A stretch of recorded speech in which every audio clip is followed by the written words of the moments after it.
आज से 450 करोड़ साल पहले ब्रह्मांड में एक बहुत बड़ी हलचल हुई, जिस हलचल में पृथ्वी का निर्माण हुआ। उसके कुछ सालों बाद इससे चंद्रमा का निर्माण हुआ। एक मंगल के ग्रह के आकार का एक बड़ा सा पिंड पृथ्वी से आकर टकराया, जिससे ये टकराकर अंतरिक्ष में बिखर गया और इसके टुकड़े अंतरिक्ष में ही फैलकर घूमते रहे। और ये पृथ्वी की गुरुत्वाकर्षण शक्ति के कारण यह अंतरिक्ष में पृथ्वी से दूर नहीं जा सके और कुछ दिनों बाद ही, कुछ सालों के अंतराल में यह जुड़कर चंद्रमा का निर्माण करते हैं, जो हमें आज पृथ्वी के ऊपर बिल्कुल साफ चमकता हुआ स्पष्ट रूप से दिखाई देता है। क्या होता अगर चंद्रमा का निर्माण नहीं होता, तो इससे हमारी पृथ्वी पर, हमारे जीवन पर कोई प्रभाव पड़ता? तो बात करते हैं इसी बारे में, वीडियो की शुरुआत करते हैं।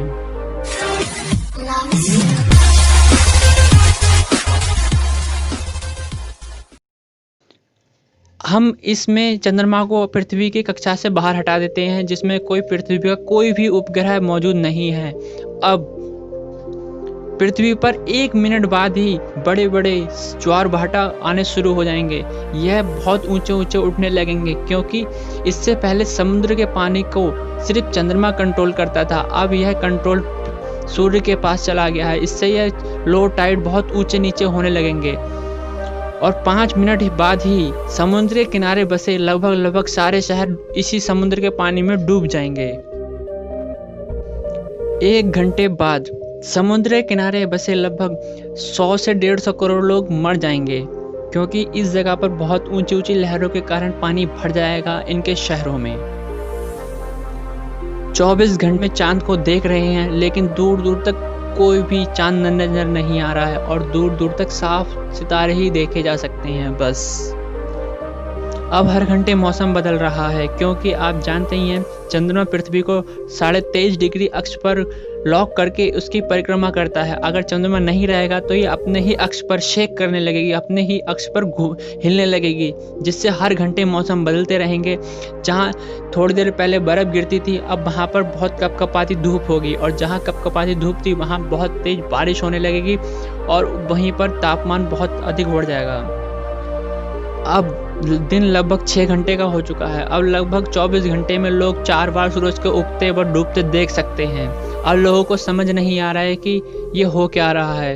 वैज्ञानिक लोग समझ चुके हैं कि अब हमारा सबसे प्यारा चंद्रमा, जो कि हमारा उपग्रह था, वो अब हमसे दूर जा चुका है, अब वापस नहीं आएगा।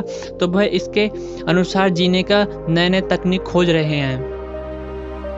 हालांकि इसका प्रभाव सूर्य तथा अन्य ग्रहों पर नहीं पड़ेगा, लेकिन पृथ्वी की सारी वोल्केनो एक्टिव हो जाएंगी। जो ज्वालामुखी शांत पड़ी थी, अब वो सारी एक्टिव हो चुकी हैं और उनमें से ज्वाला निकलने लगा है। अब घंटों दर घंटों अर्थक्वेक आने लगे हैं, भूकंप के तेज झटके महसूस होने लगे हैं अन्य शहरों में। जंगलों तथा समुद्र के जीव जो इस परिस्थिति के अनुसार ढल नहीं सकते, उनकी मौत हो रही है, और जो इसके अनुसार ढल सकते थे वह जीने लायक बचे हैं बस। और नए नए जीवों का निर्माण हो रहा है जो इस परिस्थिति में जीने लायक हैं। किसान अब खेत में फसल नहीं उगा सकता, क्योंकि इसके अनुसार जो तापमान की जरूरत होती है वो तापमान नहीं है, क्योंकि हर घंटे दर घंटे तापमान में बढ़ोतरी हो जाती है और घंटे दर घंटे तापमान कम हो जाता है।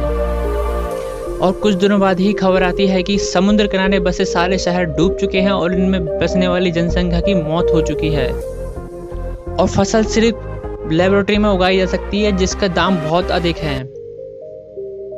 लोग जिंदा रहने के लिए नए नए तरीके खोज रहे हैं, जिसके कारण लोगों ने अंडरग्राउंड होम बनाने शुरू कर दिए हैं और इसमें रहकर लोग अपनी जान बचा रहे हैं। सरकार ने भी इसका काम तेजी से कर दिया है, जिसके कारण वह इसकी पृथ्वी पर समाई बहुत कम जनसंख्या को इसके अंदर समा सकता है। लेकिन ऐसा नहीं होगा, क्योंकि हमारा चंद्रमा अभी तक हमारे साथ सुरक्षित है। लोगों को लगता था कि यह रात को रोशनी करने का काम आता है और बस कुछ त्यौहार मनाने का काम आता है, लेकिन ऐसा नहीं है। अगर चंद्रमा नहीं होगा तो हमारा जीवन भी नहीं होगा, क्योंकि इस पर ही हमारा पूरा जीवन निर्भर करता है। तो आप जान ही चुके हैं कि हमारा चंद्रमा हमारे लिए कितना महत्वपूर्ण है और हमारी ज़िंदगी जीने के लिए इसका कितनी महत्वपूर्ण योगदान हमारे लिए देता है। अगर आप हमारे चैनल पर पहली बार आए हैं तो हमारे चैनल को सब्सक्राइब करें और वीडियो को लाइक करें। Thanks for watching this video.